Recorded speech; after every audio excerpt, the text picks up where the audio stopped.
Hello दोस्तों, मैं धीरेन स्वागत करता हूं आपका एग्ज़ाम स्टडी विद संगीता में। दोस्तों, आज के इस वीडियो में हम बात करेंगे हिस्ट्री में मध्यकालीन इतिहास से एक मोस्ट इम्पॉर्टेंट टॉपिक के बारे में। इस वीडियो में आज हम बात करने वाले हैं गुलाम वंश से बनने वाले सभी महत्वपूर्ण प्रश्नों के बारे में। दोस्तों, गुलाम वंश, दिल्ली सल्तनत में गुलाम वंश एक मोस्ट इम्पॉर्टेंट टॉपिक है। दोस्तों, यहाँ से बार बार प्रतियोगिता परीक्षाओं में प्रश्न रिपीट होते हैं, चाहे वे रेलवे के एग्ज़ाम हो, एसएससी के एग्ज़ाम हो या फिर किसी स्टेट लेवल का एग्ज़ाम। जहाँ भी मध्यकालीन इतिहास एक मोस्ट इम्पॉर्टेंट टॉपिक होता है एग्ज़ाम के लिए, वहाँ पर आपको गुलाम वंश से अक्सर क्वेश्चन देखने को मिलते हैं। और इस वीडियो में आज हम मोस्ट इम्पॉर्टेंट और परीक्षा में बार बार पूछे जाने वाले तथा एक्सपेक्टेड क्वेश्चन यहाँ पर एक सुपर फास्ट रिवीजन के जरिए देखने वाले हैं। एग्ज़ाम से पहले आप देख सकते हैं किस प्रकार के क्वेश्चन इस टॉपिक से बनते हैं। वीडियो यदि आपको अच्छा लगे, हेल्पफुल लगे, तो प्लीज़ वीडियो को लाइक और शेयर ज़रूर कीजिएगा। और यदि अब तक आपने हमारे चैनल को सब्सक्राइब नहीं किया है तो प्लीज़ चैनल को सब्सक्राइब जरूर कीजिएगा, जिससे कि आपको मेरे आने वाले नए वीडियो का नोटिफिकेशन टाइम पर मिलता रहे। तो चलिए स्टार्ट करते हैं। मध्यकालीन भारतीय इतिहास, दिल्ली सल्तनत, गुलाम वंश। गुलाम वंश की स्थापना किसके द्वारा की गई? इंपॉर्टेंट क्वेश्चन है दोस्तों। गुलाम वंश की स्थापना की गई कुतुबुद्दीन ऐबक के द्वारा। अगला क्वेश्चन है, कुतुबुद्दीन ऐबक किसका गुलाम था? कुतुबुद्दीन ऐबक ये था मोहम्मद गौरी का गुलाम। किसका? मोहम्मद गौरी का गुलाम।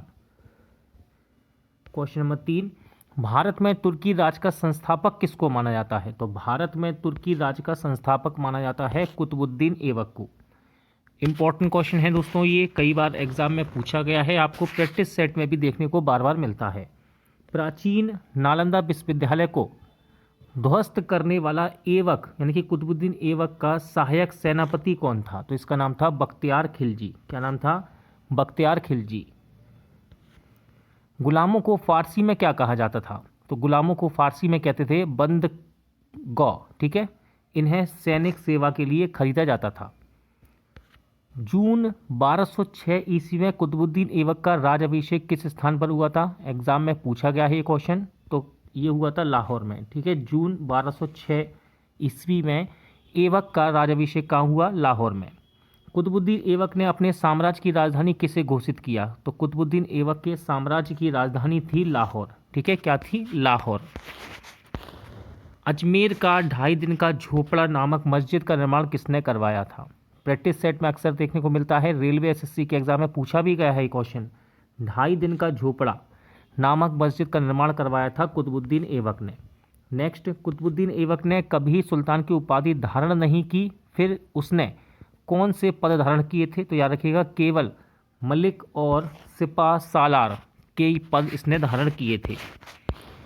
कुतुबुद्दीन ऐबक को उदारता तथा अत्यधिक दान देने के लिए उसे कौन सी उपाधि दी गई? तो इंपॉर्टेंट क्वेश्चन बनता है एग्जाम में ये। लाख बख्श कहा जाता है कुतुबुद्दीन ऐबक को। ठीक है, लाखों का दान देने वाला। ठीक है, लाख बख्श। अत्यंत सुरीली आवाज में कुरान पढ़ने के कारण ऐबक को किस उपाधि से नवाजा गया? सही आंसर है कुरान खवा। भारत की प्रथम मस्जिद कुबत उल इस्लाम की स्थापना किसके द्वारा करवाई गई? तो ये करवाई गई कुतुबुद्दीन ऐबक के द्वारा। ठीक है, इंपॉर्टेंट क्वेश्चन दोस्तों, याद रखिएगा ये। कुतुबुद्दीन ऐबक ने किसके नाम पर कुतुब मीनार का निर्माण प्रारंभ करवाया था? तो याद रखिएगा, सूफी संत ख्वाजा कुतुबुद्दीन बख्तियार खिलजी बख्तियार काकी के नाम पर कुतुब मीनार का निर्माण प्रारंभ करवाया था कुतुबुद्दीन ऐबक ने। कुतुबुद्दीन ऐबक की मृत्यु कब हुई? तो याद रखिएगा, वर्ष 1210 में चौगान खेलते समय घोड़े से गिर जाने के कारण कुतुबुद्दीन ऐबक की मृत्यु हो गई। कुतुबुद्दीन ऐबक की मृत्यु के पश्चात उसके पुत्र आराम शाह को अपदस्थ कर गुलाम वंश का अगला शासक कौन बना? तो देखिए, ये था इल्तुतमिश। क्या नाम था इसका? इल्तुतमिश, जो कि कुतुबुद्दीन ऐबक के बाद उसके पुत्र आराम शाह को हटाकर गुलाम वंश का अगला शासक बना। इल्तुतमिश सुल्तान बनने से पूर्व किस प्रांत का सूबेदार था? तो ये था बदायूं का सूबेदार था। ठीक है, दिल्ली सल्तनत का वास्तविक संस्थापक किसे माना जाता है? मोस्ट इंपॉर्टेंट क्वेश्चन है। दिल्ली सल्तनत का वास्तविक संस्थापक माना जाता है इल्तुतमिश को।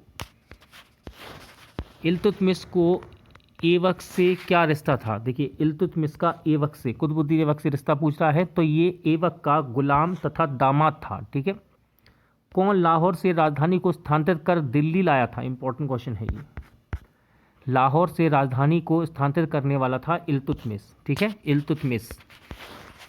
इल्तुतमिश दिल्ली सल्तनत का प्रथम सुल्तान था जिसने दिल्ली को अपनी राजधानी बनाया तथा कहाँ के खलीफा से सुल्तान की उपाधि धारण की? सही आंसर है बगदाद। इल्तुतमिश ने 40 योग्य तुर्क गुलामों को मिलाकर किस दल का गठन किया था? इंपॉर्टेंट क्वेश्चन है ये, मार्क कर लीजिएगा इसे। तो इसने बनाया था तुर्काने ए चहलगानी, जिसको कहते थे चालीसा दल। ठीक है। मंगोल आक्रमणकारी चंगेज खां भारत के उत्तर पश्चिमी सीमा पर किसके शासनकाल में आया था? इंपॉर्टेंट क्वेश्चन है। तो ये आया था इल्तुतमिश के शासनकाल में। किसने भारत में एकता व्यवस्था प्रारंभ की थी? तो देखिए एकता व्यवस्था ये इल्तुतमिश ने प्रारंभ की। एकता एक अरबी शब्द है जिसका अर्थ होता है भूमि का लेने वाले इक्तेदार कहलाते थे। ठीक है। वर्ष 1236 में दिल्ली सल्तनत की गद्दी पर बैठने वाली प्रथम तथा अंतिम मुस्लिम महिला शासक कौन थी? इंपॉर्टेंट क्वेश्चन है, रिमार्क कर लीजिएगा। तो ये थी रजिया सुल्तान। ठीक है, रजिया सुल्तान।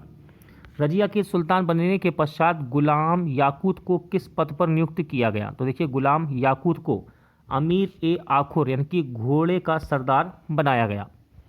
इंपॉर्टेंट क्वेश्चन है, रजिया की शादी किसके साथ हुई थी? तो रजिया की शादी हुई थी अल-तुनिया के साथ। किसके साथ? अल-तुनिया के साथ। एग्जाम में क्वेश्चन पूछा गया है दोस्तों ये क्वेश्चन नंबर 27। रजिया की हत्या अक्टूबर 1240 ईस्वी में कहाँ हुई? तो रजिया की हत्या अक्टूबर 1240 ईस्वी में डाकुओं के द्वारा कैथल के पास कर दी गई थी। रजिया सुल्तान के विद्रोही अमीरों ने रजिया की हत्या करवा कर किसे दिल्ली का सुल्तान बनाया यानी कि दिल्ली की गद्दी पर बिठाया? आंसर है बहराम शाह। ठीक है, बहराम शाह। बहराम शाह के कार्यकाल में नायाब ए मुमालिकत का पद सृजन किया गया जिसमें संपूर्ण अधिकार निहित होते थे। इस पद पर सर्वप्रथम किसे नियुक्त किया गया? आंसर है ऐतगीन को।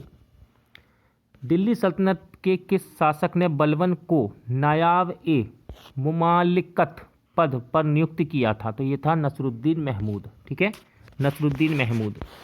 इंपॉर्टेंट क्वेश्चन है, दिल्ली सल्तनत का ऐसा कौन सा सुल्तान था जो टोपी सीकर अपना जीवन निर्वाह करता था? तो इसका नाम था नसरुद्दीन महमूद। ठीक है, नसरुद्दीन महमूद। इंपॉर्टेंट क्वेश्चन है, बलबन को उलूग खां की उपाधि किसने प्रदान की? बलबन को उलूग खां की उपाधि दी थी नसरुद्दीन महमूद ने। कौन एक शांत स्वभाव का व्यक्ति था जिसे इतिहासकार सिराज ने दिल्ली का आदम सुल्तान कहा है? तो ये था नसरुद्दीन महमूद। ठीक है। दिल्ली का सुल्तान बनने के पश्चात तुर्कान ए चहलगानी को किसने समाप्त कर दिया? तो तुर्कान ए चहलगानी को समाप्त किया था बलबन ने। किसने किया था? बलबन ने। अपने विरोधियों के प्रति कठोर लौह एवं रक्त की नीति का पालन करने वाला सुल्तान कौन था? इंपॉर्टेंट क्वेश्चन है ये, मार्क कर लीजिएगा। तो ये था बलबन। ठीक है, लौह और रक्त की नीति का पालन करने वाला सुल्तान कौन था? बलबन। कौन प्रथम सुल्तान था जिसने राजत्व के सिद्धांत का प्रतिपादन किया? सही आंसर है बलबन। उसने राजत्व को नियावते खुदाई यानी कि ईश्वर द्वारा प्रदत्त और राजा को जिल्ले इलाही यानी ईश्वर की छाया कहा है। इंपॉर्टेंट क्वेश्चन है, बलबन का वास्तविक नाम क्या था? तो बलबन का वास्तविक नाम था बहाउद्दीन। ठीक है, बहाउद्दीन। बलबन किसका गुलाम था? तो बलबन इल्तुतमिश का गुलाम था। किसका? इल्तुतमिश का गुलाम था। इंपॉर्टेंट क्वेश्चन है ये। किसने फारसी रीति रिवाज पर आधारित नवरोज उत्सव को प्रारंभ करवाया था? राइट आंसर है बलबन ने। किसने? बलबन ने। सिजदा तथा पैबोस प्रथा को अपने दरबार में प्रारंभ करने वाला सुल्तान कौन था? इंपॉर्टेंट क्वेश्चन है ये। सही आंसर है बलबन। बलबन किस नाम से दिल्ली की गद्दी पर बैठा? तो ये बैठा गियासुद्दीन बलबन के नाम से। बलबन ने किस नाम से एक सैन्य विभाग की स्थापना की थी? राइट आंसर है दीवान ए अर्ज। ठीक है, दीवान ए अर्ज। गुलाम वंश का अंतिम शासक कौन था? इंपॉर्टेंट क्वेश्चन है। गुलाम वंश का अंतिम शासक था शमसुद्दीन क्यूमर्स। ठीक है, शमसुद्दीन क्यूमर्स।